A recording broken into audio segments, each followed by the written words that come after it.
Valérie Pécresse est donc à l'offensive sur le thème de la sécurité. Elle veut ressortir le Karcher de la cave. On l'écoute. Protection qui est une mission absolument essentielle et qui n'est pas suffisamment assurée, on va avoir besoin de beaucoup de renforts et beaucoup de moyens humains. Il faut un grand plan de formation pour les polices municipales. Et moi, je plaide d'ailleurs pour une école nationale des polices municipales qui permette aussi de franchir des échelons, d'avoir des vraies perspectives de carrière, tu vois, et des vraies formations, notamment pour l'armement, de façon à permettre que ce soit beaucoup plus facile d'armer les polices municipales.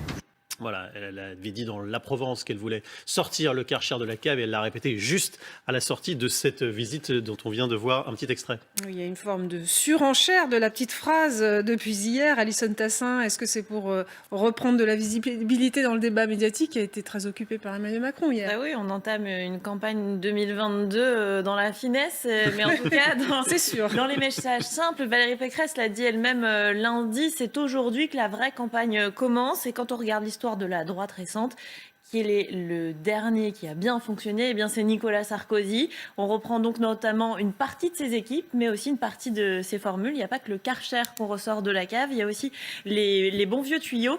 Et après une semaine qui est un peu compliquée pour Valérie Pécresse, après d'un vote à l'Assemblée nationale qui n'a pas été entièrement suivi de ses recommandations à elle, eh bien, c'est aussi l'occasion d'aller de revenir tout simplement aux fondamentaux et d'aller sur des terrains où elle sait qu'elle peut être porteuse. Alors, on va se demander si ces propositions peuvent fonctionner ou pas. On va rentrer dans le détail avec Denis Jacob, qui est avec nous, qui est secrétaire général du syndicat de police alternative CFDT. Bonjour. Alors, évidemment, bonjour. Cette expression du Karcher, vous la connaissez par cœur. Elle évoque quoi chez vous? Est-ce qu'elle évoque un moment où il y avait une mobilisation autour de la police ou au contraire un échec parce que on sent bien que chez les électeurs de Nicolas Sarkozy et également dans les rangs des policiers, le Karcher n'a pas été passé à l'époque. Il y a eu une forme de déception.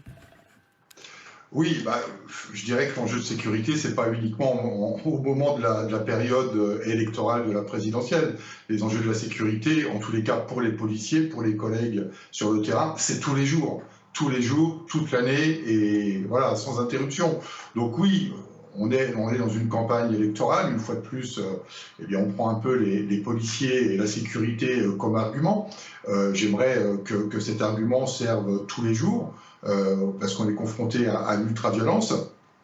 Mais malheureusement, ce concept de Karcher dans les quartiers difficiles, alors bien évidemment qu'il faut une action répressive au quotidien pour lutter contre tous les trafics institués dans des quartiers qui ont été abandonnés. Mais si, une fois de plus, et quel que soit d'ailleurs le candidat, je le dis très solennellement, je ne le dis pas uniquement pour Valérie Pécresse, mais aussi potentiellement pour le président futur candidat et aussi pour les candidats des autres partis, si on croit un seul instant que nous réglerons les problèmes d'insécurité sur notre territoire uniquement que par la seule action de la police nationale, alors on se trompe de combat.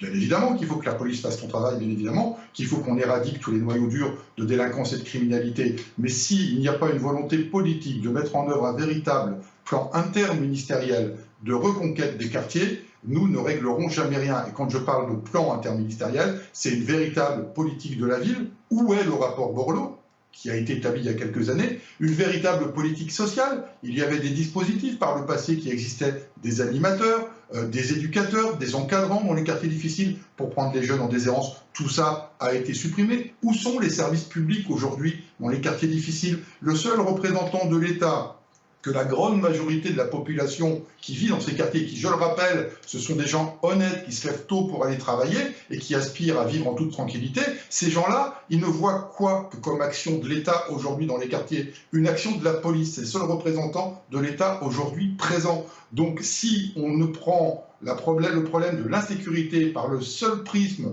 de l'action répressive de la police nationale, eh bien on se trompe de débat. Denis Jacob, évidemment, la candidate des Républicains affiche sa grande fermeté sur les questions de sécurité. Elle dit qu'il faudrait que l'armée vienne sécuriser vos périmètres d'intervention. Est-ce que c'est une bonne idée?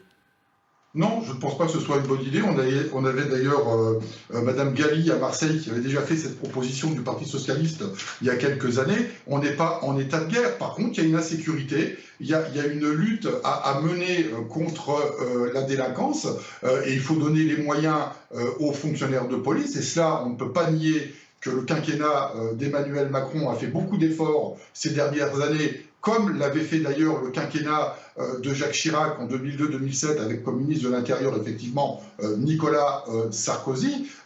Mais il faut que derrière, une fois de plus, il y ait une volonté politique que tous les acteurs de la chaîne pénale, de la chaîne de sécurité puissent travailler dans de bonnes conditions. Et je pense notamment à la justice quand je vois le résultat des condamnations qui ont été prononcées hier contre les auteurs d'une agression d'un de mes collègues à Lyon. Ouais, on n'y est pas, c'est ce que vous nous dites.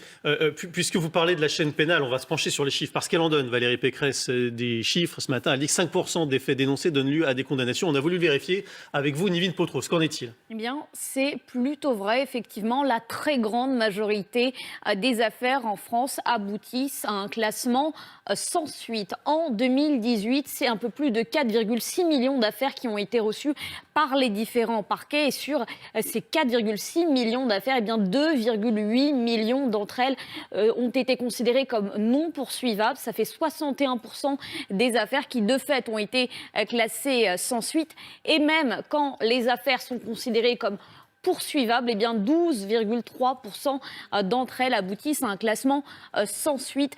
Ça fait au total 65% des procédures qui n'aboutissent pas sur l'ensemble des procédures reçues en 2018. Dans la majorité des cas, elles ne sont pas poursuivables par un défaut d'élucidation, alors les charges sont insuffisantes. Valérie Pécresse a dit donc vrai, elle avance le chiffre de 70%, c'est 65% très précisément.